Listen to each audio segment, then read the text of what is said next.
네, 반갑습니다. 고른기회 전문 컨설팅 개천형 컨설팅입니다. 오늘은 이제 기회균형 전형 입결 발표 대학에 대해서 알아볼 거고요. 기회균형 전형 입결 발표 대학을 살펴본 결과 작년에 비해서 올해 발표한 대학들이 더 많이 늘어나서 한 번씩 참고하시라고 제가 이 엑셀 파일을 만들어 봤고요. 출처는 대학 어디가랑 대학 입학처니까 다 신뢰도 있는 자료로서 확인할 수 있는 자료입니다. 그래서 이걸 보시고 원서 쓰실 때 도움되셨으면 좋겠고요. 제가 이거를 있는 그대로 보는 게 아니라 이걸 어떻게 해석해야 될지도 말씀을 드릴 거고 올해 이 대학의 특징도 말씀을 드릴 거니까 잘 듣고 이제 공부하셔서 좋은 원서 쓰시면 좋을 것 같아요. 일단 경희대부터 확인을 하겠습니다. 경희대 설명드리기 앞서서 경희대학교는 모든 학과에서 발표한 대학이기 때문에 이걸 보면서 고른기회 전형 특징 한 번 더 살펴보면서 진행을 하겠습니다. 제가 컨설팅할 때 가장 많이 받는 질문이 제가 뭐 경영학과를 쓸 수 있을까요? 제가 뭐 자율전공학부를 쓸 수 있을까요? 이렇게 많이 물어보세요. 이 말의 뜻은 결국에는 경영학과랑 자율전공학부가 선호학과니까 입결이 더 높은 걸 자신이 알고 내 성적에 가능한가요? 라고 물어보는 거예요. 근데 이거는 일반 전형에만 해당이 됩니다. 제가 계속 강조하죠. 여기 입결을 보시면 그게 어떤 말인지 알 건데 보시면 우리가 흔히 말하는 선호대학 같은 경우에는 경영학과나 회계세무학과, 호텔경영 같은 상경 계열이 보통 선호하는 학과입니다. 봤을 때 경영학과 80, 회계세무 80 여기까지는 뭐 괜찮다 쳐도 호텔경영이 72.7입니다. 경희대학교 호텔경영 같은 경우에는 일반 전형에서도 굉장히 선호도가 높은 대학으로서 입결이 높아야 되는데 72.7이죠. 그러니까 결국에는 모집 인원이 2명이다, 3명이다 이런 모집 단위 같은 경우에는 이런 선호도에 따른 입결 차이가 존재하지 않는다. 자율전공학부, 경영학과, 회계세무학과 당연히 학생들이 좋아하니까 더 몰릴 수는 있죠. 많이 지원할 수 있는데 그 많이 지원하는 거랑 입결이 높다라는 차이가 있습니다. 그러니까 꼭 그렇다는 건 아니에요. 그 경쟁률이 높다고 해서 합격 커트라인이 높다. 이거는 절대 아니니까 그런 확률이 높을 수는 있겠죠. 입결 커트라인이 높을 가능성이 높다 정도로 해석을 할 수가 있지. 입결이 높다라는 경향성이 만들어지기 위해서는 모집 인원이 많아야 된다. 근데 모집 인원이 많지 않으니까 그런 경향성은 없겠죠. 그래서 그런 부분들 확인할 수 있죠. 뭐 응용 영어 통번역학과 여기랑 이제 회계세무학과나 경영학과 호텔 경영 같은 데 비교해 보면 오히려 여기가 더 높잖아요. 그러니까 이런 것들을 봤을 때 아, 선호도에 따른 입결 차이가 존재하지 않는구나. 그리고 그 학과는 물론 이제 학과마다의 입결 차이가 존재하겠지만 그 학과를 맞출 수는 없구나. 그렇게 해석을 하시면 좋을 것 같아요. 그 다음에 이제 학과별로 또 보면 안 돼요. 그러니까 이 학과는 82.5니까 올해도 그럴 거야. 뭐 스페인어 학과도 77.7이니까 올해도 이럴 거야. 이렇게 생각하는 게 아니라 이 전체적으로 봤을 때 이 합격자 성적이랑 비교를 했을 때 내 성적이면 몇 개의 학과에서 합격을 할까? 뭐 예를 들어 내가 100분이니까 82다. 아니 81이다. 이러면 뭐 자율전공학부에는 합격을 했겠구나. 뭐 여기까지는 합격을 했겠구나. 정치외교에는 불합격을 했겠구나. 경제학과도 불합격을 했겠구나. 이런 식으로 내가 몇 개 학과에서 불합격인지 합격인지를 확인한 다음에 내가 경희대학교 가군을 썼을 때 이거를 상향 지원으로 넣을지 적정 지원으로 넣을지 이거는 성향이랑 내 상황이랑 내 뭐 전체적인 성적을 봤을 때 정해야 되는 부분이라는 거죠. 그러니까 이런 자료를 해석을 할 때는 내가 하나의 학과에만 매몰되는 게 아니라 특히 고른기회 전형에서는 그런 게 아니라 전체적으로 전반적으로 봐야 된다는 거예요. 그래서 그런 부분들 좀 기억하고 넘어갔으면 좋겠고요. 또 하나 말씀을 드릴 게 원래 경희대학교 국제 캠퍼스랑 서울 캠퍼스는 원래 입결 차이가 좀 크거든요. 그러니까 일반 전형도 마찬가지고 농어촌 전형도 마찬가지예요. 근데 기회균형 전형 같은 경우에는 그렇게 큰 차이가 나지 않는 것 같아요. 여기 보면 스페인어 학과가 77.7에 79.3. 뭐 글로벌 커뮤니케이션은 좀 낮았지만 다른 학과들 미디어 학과나 뭐 호텔 경영이나 이런 데 봤을 때 학생들이 생각보다 국제 캠퍼스를 그러니까 이 말은 뭐냐면 이 대학 국제 캠퍼스랑 이 대학 서울 캠퍼스가 어느 정도 합격자가 붙는지를 학생들이 명확하게 파악을 못하는 거예요. 그러니까 아직까지 안정화되지 않았다라는 거고 안정화되지 않았다, 불안함이 크다는 거는 합격자 바운더리가 넓다. 그러니까 상향 지원이 가능하다라는 거예요. 비교를 했을 때 농어촌 전형의 경희대학교는 제가 봤을 땐 상향 지원이 그렇게 합격률이 높은 편은 아닙니다. 근데 기회균형 전형은 대부분의 학교, 심지어 계열별 모집에서도 상향 지원이 가능한 전형이에요. 아직까지는. 아직 안정화가 되지 않았기 때문에. 그래서 이런 부분들 참고해서 보시면 좋을 것 같고 경희대학교 같은 경우는 생각보다 입결 커트가 그렇게 높지 않아요. 그래서 이런 것들 잘 참고하셨으면 좋겠고요. 다음으로 언급드릴 거는 약학과랑 한약학과인데 한약학과 생각보다 여기도 약대입니다. 약대여서 여기도 생각보다 인기가 좀 있는 학과인데 그렇게 높지는 않았던 걸로 확인이 되고, 경희대 약학과 같은 경우에는 좀 높았지만 다른 약학과 같은 경우는 좀 낮았어요. 그러니까 그런 것도 뒤에 말씀을 드릴 건데, 어, 기회균형 전형에서의 약학과는 생각보다 기회가 있을 수 있다라는 것도 한번 언급을 드리면서 넘어가겠습니다. 다른 대학 일단 볼게요. 고려대학교 볼 건데, 고려대학교는 경영대학만 발표를 했고요. 모집 인원 6명에 뭐 경쟁률 이렇게 나왔고, 충원 합격이 5명 됐죠. 네, 백분위는 한 90 정도가 붙었던 것 같고, 그냥 적정하게 나온 것 같습니다. 그래서 고려대는 이렇게 나왔는데, 고려대학교는 경영대학보다는 제가 늘 말씀드리죠. 심리적인 부담감 때문에 한 명을 모집하는 학과가 훨씬 유리하다. 고려대를 넣을 때 경영대학을 넣는 거는 물론 성적이 높으면 어쩔 수 없지만 성적이 낮은데 경영대학 넣는 거는 손해고요. 성적이 낮은 경우에는 대부분 고려대를 지원한다 했을 때 한 명 모집하는 대로 반드시 넣으셔야 돼요. 그러니까 내가 불안한 성적이다. 그러니까 내가 고려대 들어갈 만한 성적이 아니다. 하면 웬만하면 한 명 모집하는 대로 넣는 게 합격률이 훨씬 높습니다. 그거를 참고하시면 될 것 같고요. 뭐 고려대는 발표한 게 많이 없으니까 이것만 보고 넘어가고, 동덕여대 같은 경우에는 약학과 발표를 했죠.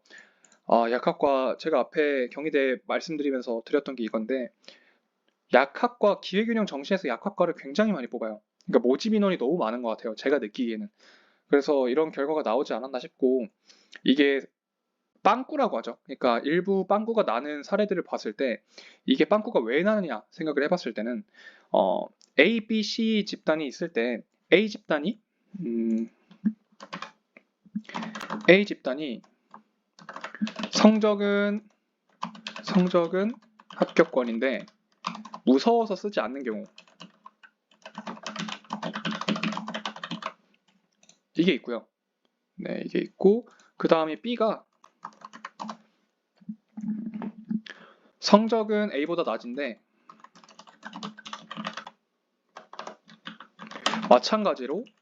마찬가지로 쓰지 않는 경우. 원래 A랑 B가 다 썼으면 B는 이제 추가 합격권 정도가 되겠죠. 네, 추가 합격권 정도가 되거나 아니면 불합격권인데 얼마 차이가 안 나는. 네, 그 다음에 C가 이제 성적은 A랑 B보다 많이 낮은데 상향 지원으로 쓴 경우. 이렇게 나눴을 때 사실 C 집단이 여기 동덕여대를 많이 쓴 거죠. 이런 경우에는. 근데 이런 경우가 일반 전형에서도 나타나요. 일반 전형에서도 가끔 나타나는데 기회균형 전형에서 굉장히 많이 나타납니다. 그러니까 이거를 사실 생각해보면 고려대학교도 이거랑 마찬가지예요. 그러니까 고려대학교도 A랑 B가 쓰지 않아서, 그러니까 특히나 이제 이 무서워서 쓰지 않는다. 이게 중요한 건데, 심리적인 부담감이 고려대학교에 그 한 명 모집할 때 굉장히 크다. 그래서 제가 늘 강조하는 게, 고려대 한 명 모집하는 데는 이런 심리적인 부담감 때문에 A랑 B가 쓰지 않아서 C 합격자가 굉장히 많은 거예요. 근데 저는 이런 경향성이 메디컬에서는 일어나지 않는다라고 늘 말씀을 드렸었습니다. 그런데 약학과가 작년에 입결을 보니까 한 3, 40%의 학교에서 이런 경향성이 조금 보였어요. 그러니까 A, B가 쓰지 않고 C가 많이 합격을 한 사례가 많았습니다. 근데 제가 봤을 때는 경쟁률도 좀 낮은 편이고, 모집 인원이 너무 많아서 그런 게 아닐까라는 생각도 좀 들어요. 그러니까 약학과 모집 인원을 나중에 한번 정리를 할 건데, 약학과 모집 인원이 생각보다 많습니다. 그래서 그런 부분들까지 감안했을 때 약학과를 단순히 약학과라고 해서 입결이 높을 거다라고 이제 단정 짓는 거는, 이 방향성은 좀 잘못됐구나라는 게 제가 컨설팅 하면서 느낀 점이고, 제가 이제 말씀을 드렸으니까 혹시 약학과를 선호하는 학생이라면 너무 겁먹지 않아도 되겠다라는 말을 좀 드릴게요. 네, 그 정도만 보고 넘어가고, 뭐 이외에 이제 정확한 제 합격 예측 뭐 성적 같은 경우에는 이제 컨설팅하는 학생들에 한해서 좀 공개를 하고 그런 방향으로 가겠습니다. 네, 말씀을 드리면 생각보다 낮아요. 네, 생각보다 낮고 백분위가 좀 낮아도 쓸만하다라는 거. 네, 그 정도만 보고 넘어가겠습니다. 네, 다음으로 광운대학교. 광운대학교는 이제 기회균형 전형으로만 선발하는 게 아니라 농어촌 전형이랑 특성화고 전형, 국가보훈 전형도 다 같이 선발하는 대학입니다. 그래서 제가 작년에 컨설팅을 할 때는 광운대학교를 굳이 쓰지 말자라고 이제 방향성을 정했었어요. 왜냐면 이게 국가보훈 전형 같은 경우에는 생각보다 학생들이 꽤 있는데 정시로 쓸 때 광운대학교밖에 쓸 데가 없어요. 그래서 우리 농어촌이나 기회균형 같은 경우에는 특성화고도 마찬가지. 그런 학생들 같은 경우에는 쓸 데가 많으니까 국가보훈 전형의 친구들에 비해서는 더 이 정도 성적이면 더 좋은 대학을 갈 수 있을 거다라고 예측을 했어요. 그 말은 뭐냐면 광운대 학교가 국가보훈 전형 친구들이 지원을 했을 때 아마 한 숭실대랑 비슷하지 않을까? 네, 숭실대학교 정도로 생각을 했는데 제 예측이 틀렸습니다. 네, 틀렸고 광운대학교가 생각보다 많이 낮았어요. 저희가 이제 물론 보수적으로 잡았지만 작년에 그래도 광운대 학교를 썼던 학생들이 있는데 웬만하면 다 합격을 했어요. 그러니까 합격자 커트가 제가 생각한 것보다 좀 낮았다. 그래서 보시면 뭐 74, 71 여기까지 괜찮은데 100분위가 60 중반까지 떨어지는 데가 꽤 있었어요. 한국화학공학과나 수학과, 그다음에 뭐 로봇학부나 뭐 미디어 커뮤니케이션, 경영학부, 그다음에 다군에 특히 다군에 100분위가 60대가 굉장히 많았습니다. 다군은 모집하는 학과가 많지 않기 때문에 모집하는 대학이 많지 않기 때문에 생각보다 이렇게 100분위가 낮은 거는 좀 예외예요. 그래서 이런 부분들은 국가보훈전형 친구들이 생각보다 많이 안 썼구나라는 걸 알 수가 있는 거고 그래서 저는 솔직히 이것보다는 조금 올해 상승하지 않을까 싶어요. 왜냐면 여기 제가 숭실대 설명드릴 때 드릴 건데 모집 인원이 많으면 학생들이 생각보다 많이 지원을 하고요. 그거에 따라서 백분위가 상승합니다. 모집 인원이 많으면 안정적이고 계열별 모집의 성격을 가지니까. 근데 그 성격을 고려했을 때 백분위가 높은 편은 아니에요. 절대 높은 편은 아니고 최종 등록자 50% 컷이에요. 50% 컷, 70% 컷이 아니고 이것보다 한 100분위 2에서 3은 더 낮을 수 있다라는 거예요. 다른 자료들이랑 비교했을 때. 그래서 그런 부분까지 감안하면 광운대가 생각보다 낮았다. 그래서 올해는 상승을 할 거다라는 게 제 예측입니다. 특히나 입결을 발표했으니까요. 입결을 발표하면 상승할 수 있는 가능성이 생긴다. 높아진다. 네, 다음으로 동국대학교 보겠습니다. 동국대학교 같은 경우에는 제가 늘 말씀드리는 선호학과에 따른 입결 차이가 존재하지 않는 학교이기도 합니다. 여기 잘 드러나죠. 문화재학과가 80이고 철학과가 81, 법학과 80인데 정치외교가 74, 뭐 미디어 커뮤니케이션 81, 관공보 69, 경영학과 79, 뭐 이런 식으로 예측을 할 수가 없어요. 학과별로 예측을 하기가 불가한 거예요. 아직까지는. 그래서 이것도 보실 때 동국대학교를 보실 때도 경희대랑 마찬가지로 내가 몇 개 학과에서 합격하는 100분위인가 합격자 성적인가를 보고 내가 어떤 포지션으로 쓸 건가 상향 지원인가 적정 지원인가 이거를 판단하신 다음에 리스크 관리하는 게 최선의 방법입니다. 네, 그렇다는 거고 자, 약학과 또 있죠. 약학과가 85가 나왔어요. 네, 아까 경희대는 그래도 93 정도 나왔는데 동국대 약학과가 85. 그러니까 제가 느끼는 건데 기회균형 정시에서의 약학과는 생각보다 높지 않다라는 거를 제가 이제 확신을 내렸습니다.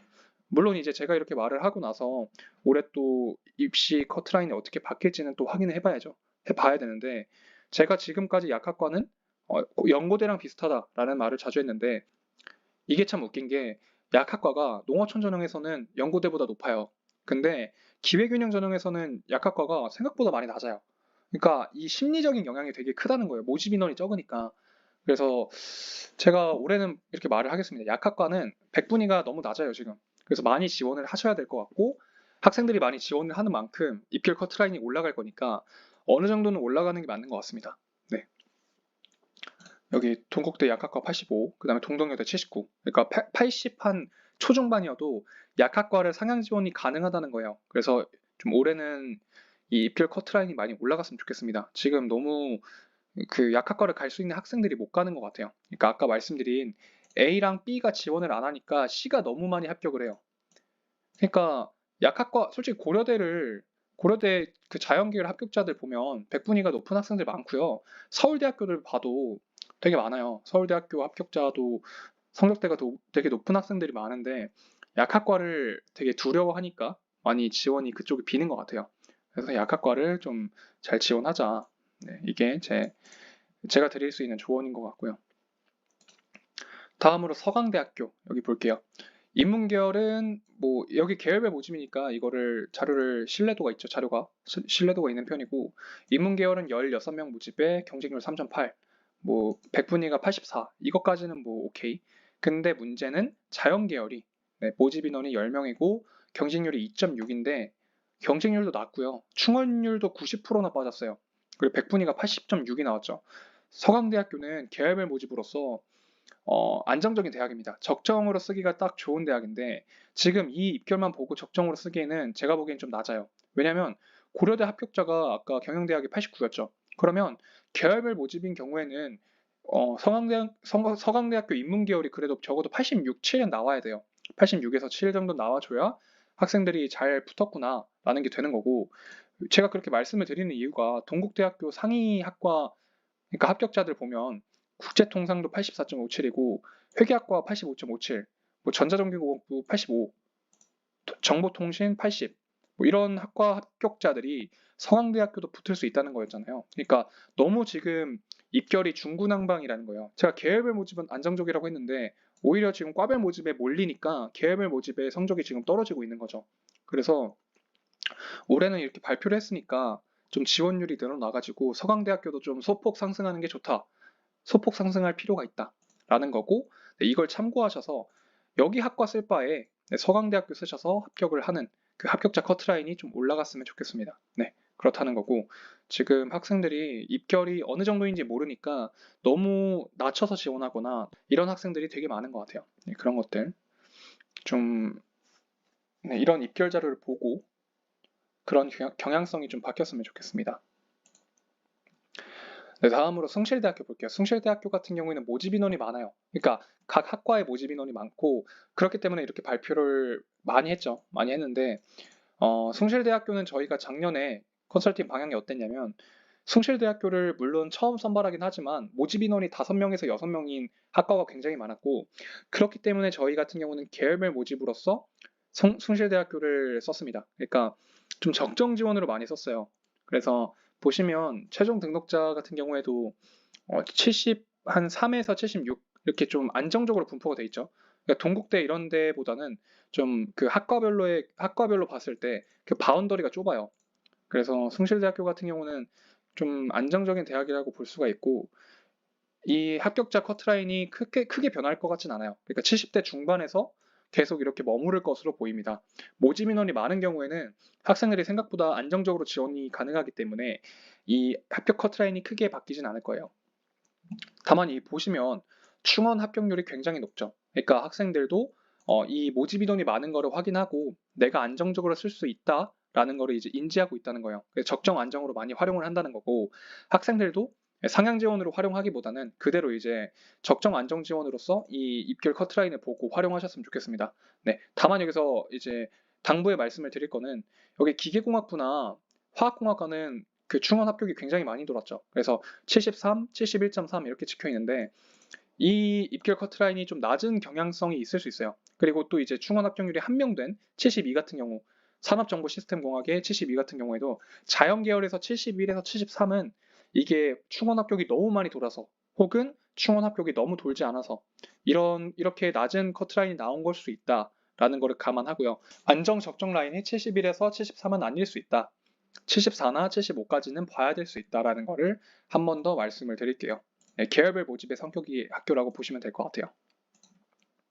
다음으로 한양대 에리카 보겠습니다.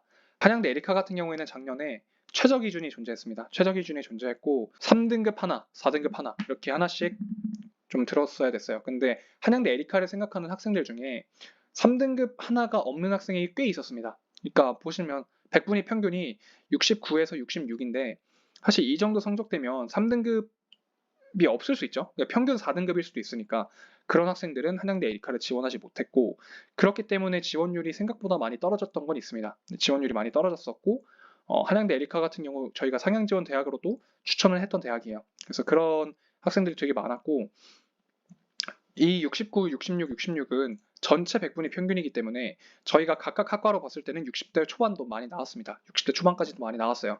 근데 문제는 올해부터는 그 최저 학력 기준이 없다는 겁니다. 최저 학력 기준이 폐지가 됐어요. 그래서 올해는 입시 결과가 조금 상승하지 않을까라는 게 저희 예측이고요. 최저 기준이 있었기 때문에 경쟁률이 좀 낮았지만 올해는 경쟁률도 좀 높아지고 100분위 평균도 조금 높아지지 않을까 싶어요. 그래서 이 정도만 알고 계시면 될 것 같고 네, 지금까지 기회균형 입결 발표 대학을 살펴봤습니다. 이 자료는 블로그에 올려드릴 거고 제가 블로그에도 코멘트를 달아드릴 거니까 한 번씩 더 읽어보시면 좋을 것 같아요. 그리고 입결 발표한 대학이 생각보다 있으니까 이런 대학들로 고른계 전형의 특징을 한 번 더 파악하고 제가 말씀드린 그 포인트들 뭐 약학과나 아니면 어디는 떨어질 거고 어디는 높아질 거다라는 예측들 이걸 보고 다른 대학들도 이 논리로 같이 예측이 가능해요. 그러니까 제가 말씀드리지 않았던 뭐 예를 들어 서울시립대 이런 데도 모집 인원이 한 명이고 굉장히 상향 지원이 가능한 대학이에요. 그래서 그런 대학들도 학생들이 충분히 제가 말씀드린 원리를 이해했다면 그런 것도 충분히 예측이 가능하기 때문에 그렇게 생각을 하고 언서를 지원했으면 좋겠습니다.